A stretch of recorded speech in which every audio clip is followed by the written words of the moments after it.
Okay, we've all gone too big too fast and then run out of room. We've all made a happy birthday sign. You get that poster board up and you're like, I don't need to trace it. I know how big letters should be. To begin with, a big H. Followed by a big A, and oh no. Oh God. Okay, all right, real skinny P with a high hump. And then we'll put the second P below the hump of that first P, sort of like a motorcycle sidecar situation. And now I have no room for the Y, so I'll do a kind of curled up noodle Y.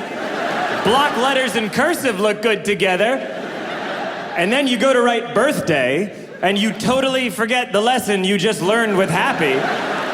You're like, yeah, but the past is the past.